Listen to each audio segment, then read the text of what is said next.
So hello guys, welcome to our channel. आशा करता हूँ आप सभी अच्छे होंगे, अपना ख्याल रख रहे होंगे। तो दोस्तों, इंग्लिश सीखने की इस कड़ी में एक नई स्टोरी मैं लेके आ गया हूँ आपके साथ। तो स्टोरी काफ़ी इंटरेस्टिंग होने वाली है, इन्फॉर्मेटिव होने वाली है।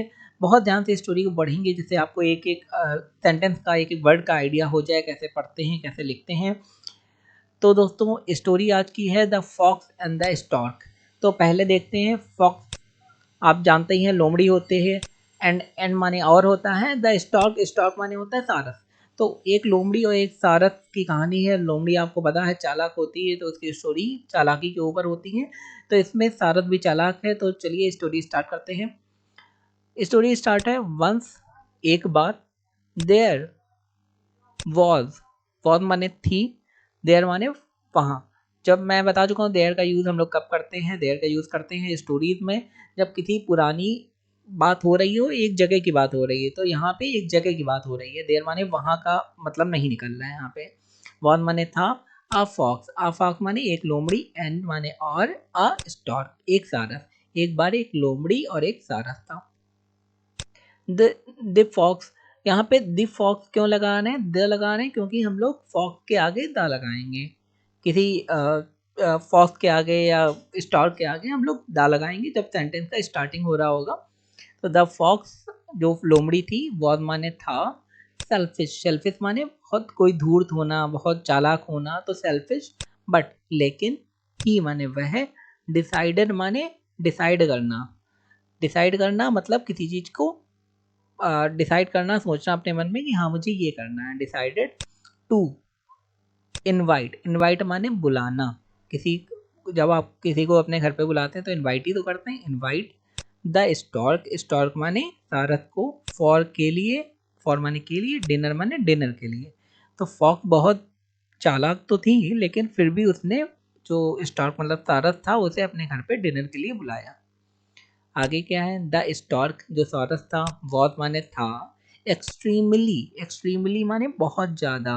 हैप्पी माने खुश, मतलब वो बहुत ज़्यादा हैप्पी था कि भाई फॉक्स ने उसे अपने घर पे डिनर के लिए बुलाया। अब एक्सट्रीमली पढ़ेंगे कैसे। ई एक्स से होता है एक्स, टी आर ई से tree, M E L Y से मली। Extremely happy to be invited, क्योंकि उसे इनवाइट किया गया था। तो हम लोग इस कंडीशन में कहेंगे टू बी इनवाइटेड। सो जब आपको कहीं जाना होगा, मान लीजिए आपको शादी में जाना है और आप बहुत खुश हैं, तो आप उसे कैसे बयान करेंगे। I am extremely happy that I am invited to the marriage हो जाएगा। या फिर यहाँ पे जैसी कंडीशन लगी, extremely happy to be invited, क्योंकि उसे इनवाइट किया गया। तो आप अपने फ्रेंड से कह सकते हैं very happy to be invited. ठीक है, टू बर्थडे पार्टी या मैरिज, जहाँ पे भी आपको इनवाइट करा गया है। तो यहाँ पे डायरेक्ट भी कह सकते हैं to be invited short form में।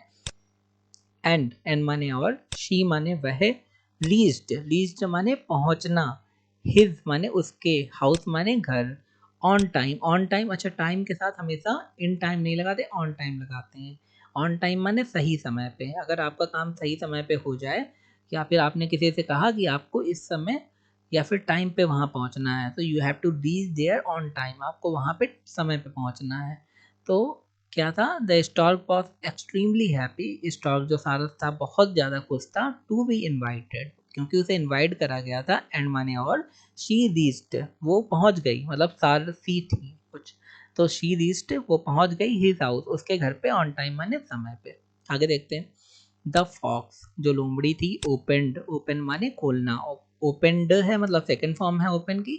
तो सिंपल पास्ट टेंस, क्योंकि स्टोरी है तो पास्ट टेंस में ही रहेगी। ओपन द डोर, डोर माने दरवाजा, एंड माने और, इनवाइटेड, इनवाइटेड माने बुलाना, स्वागत करना, हर माने उसे, इन, इनवाइटेड हर इन मतलब उसे अंदर बुलाना, अंदर लेना। तो किसी को जब आपको घर के अंदर बुलाना होता है तो इन हम लोग उसके लिए यूज करते हैं। जैसे हम लोग कहते हैं वेलकम इन माई हाउस, या please come in my house, ऐसे कुछ। आगे देखते हैं। दे माने वह या वे दो लोग थे तो दे लगाएंगे। दे सेट, तो सेट माने बैठना होता है, लेकिन सेकंड फॉर्म सैट हम लोग यूज करना है, तो दे सैट ऑन माने पर, द टेबल, टेबल पे वो लोग टेबल पे बैठ गए। द फॉक्स जो लोमड़ी थी, सर्व्ड, सर्व्ड माने किसी को सर्व करना या किसी के सामने प्रस्तुत करना। जैसे खाना होता है तो हम लोग सर्व करते हैं, जैसे हम लोग कहते हैं होटल में जाते हैं तो सर्विंग हो रही है, खाना आपको देते हैं तो उसे सर्व कहते हैं। तो सर्व्ड है मतलब सेकंड फॉर्म है द फॉक्स सर्व्ड हर। हर माने उसे, किसे, सारस को। सम कुछ, सूप, सूप जो पीने वाला सूप होता है। इन मतलब में, शैलो बाउल, बाउल माने होती है कटोरी, शैलो कैसी होती है, सतही कटोरी। जैसे आप ये समझिए दो तरीके कटोरी होती है, एक होती है ऐसी कटोरी और एक मान लीजिए ये ऐसी कटोरी है, तो जिसमें सतही कटोरी है। तो इस वाली कटोरी में उसने सूप दिया, ना कि ऐसी कटोरी में देके। अब आगे देखते हैं ऐसा क्या हुआ। तो आगे बढ़ने से पहले मैं आपसे एक रिक्वेस्ट करना चाहता हूँ कि अगर अभी तक आपने हमारा चैनल सब्सक्राइब नहीं करा तो मोटिवेशन के लिए हमारे चैनल लाइक शेयर सब्सक्राइब कर दें, because your subscription is our motivation. आप सब्सक्राइब करेंगे हमें और मोटिवेशन मिलेगा और अच्छा कंटेंट आपके लिए लाएंगे, आगे आने वाली वीडियोज़ भी आपको मिल जाएंगे। आगे देखते हैं। वाइल, वाइल माने जब। द फॉक्स, लोमड़ी। लिक्ड, लिक्ड माने, वैसे तो लिक माने चाटना होता है, लेकिन लिक माने पीना चाटना कुछ भी हो सकता है। लिक्ड अप माने पी गई हिज सूप, जब लोमड़ी अपना सूप पी गई। द स्टॉर्क, जो सारस था, कुडेंट। अच्छा, कुड का यूज़ हम लोग कब करते हैं, कैन का यूज़ तो हम लोग करते हैं, लेकिन कुड का यूज़ कब करते हैं, जब पास्ट की बात हो रही होगी। तो जब पास्ट की बात होती है तो मोस्ट ऑफ द कंडीशन में कुड का यूज़ करते हैं। तो द स्टॉर्क मतलब सारस कुडेंट ड्रिंक, ड्रिंक माने पीना, मतलब सारस कुडेंट माने कुड नॉट, यहाँ पे अपॉस्ट्रॉफी कॉमा टी लगा है तो कुड नॉट इसका मतलब है नहीं पी सका। कुड नॉट ड्रिंक या कुडेंट ड्रिंक इट, इट माने सूप को, वह की बात हो रही है, उसे नहीं पी सका। बिकॉज माने क्योंकि, बिकॉज शी माने वह, हैज, हैज माने रखता था, अ लॉन्ग एक लंबी, बीक, बीक माने होता है चोंच। भाई सारस क्यों नहीं पी सका, क्योंकि उसकी चोंच काफ़ी लंबी थी। अब लंबी चोंच से इस वाली कटोरी में तो पिया जा सकता है, लेकिन इस वाली कटोरी में नहीं पिया जा सकता है। आगे देखते हैं। एंड और द बाउल, जो कटोरी थी, वॉज थी, टू सैलो। टू माने क्या होता है, जब टी ओ माने टू होता है तो कहीं की ओर जाना, कहीं पे जाना तो टू लगाते हैं, लेकिन टी डबल ओ जब होता है तो बहुत ज़्यादा हो जाता है। जैसे बहुत ज़्यादा के लिए हम लोग क्या लगाते हैं, दिस इज़ टू मच। जब हम लोग कहते हैं दिस इज़ टू मच तो वहाँ टी ओ वाला टू नहीं होता, टी डबल ओ वाला टू होता है। दिस इज़ टू मच मतलब ये बहुत ज़्यादा है। तो टू का मतलब वही होता है, टू शैलो, बहुत ज़्यादा सतही थी मतलब गहरी नहीं थी। The next day, next day माने दूसरे दिन। द स्टॉर्क मतलब सारस ने, इनवाइटेड माने बुलाया।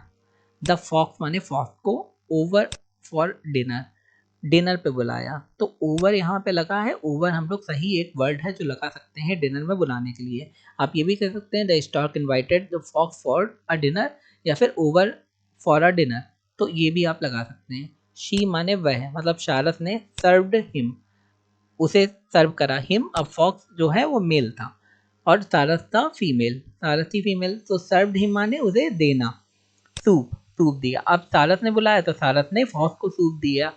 एज वेल, एज वेल माने भी, क्योंकि फॉक्स ने भी सारस को सूप दिया था और सारस भी फॉक्स को सूप दे रहा है तो इसलिए एज वेल लगाया, मतलब सारस ने भी फॉक्स को सूप दिया। बट माने लेकिन, इन टू नैरो वेसस, लेकिन उसका कैसा था कटोरा, नैरो माने बहुत ही संकीर्ण। अब उसका कटोरा कैसा था, वही उसकी चोंच लंबी होती तो वो तो ऐसा था उसका, कोई छोटा सा बहुत पतला सा ग्लास की तरह का। अब आपसे कह दिया जाए ग्लास से खाओ, आप नहीं खा पाएंगे, तो उसने ग्लास में दिया। अब उसकी चोंच लंबी थी, ग्लास में चली जाती थी, लेकिन फॉक्स तो नहीं पी पाया।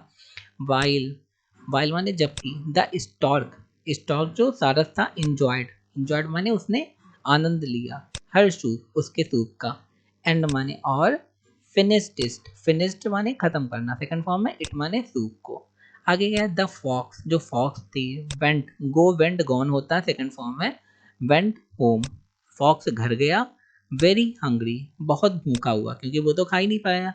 रियलाइजिंग मतलब उसे एहसास हुआ, रियलाइज माने एहसास हो गया, रियल माने असली, आइजिंग लैब लगा देंगे तो एहसास होना। हिज माने उसकी, मिस्टेक माने मिस्टेक मतलब गलती का, तो बाद में फॉक्स को उसकी गलती का एहसास हुआ। दोस्तों ये थी आज की हमारी स्टोरी। आई होप आपको स्टोरी बहुत ही इन्फॉर्मेटिव और बहुत ही अच्छी लगी होगी, चीज़ें आपको समझ में आई होंगी। अगर आपको अच्छी लगी, इन्फॉर्मेटिव लगे तो हमारे चैनल को लाइक शेयर करना ना भूलें। धन्यवाद।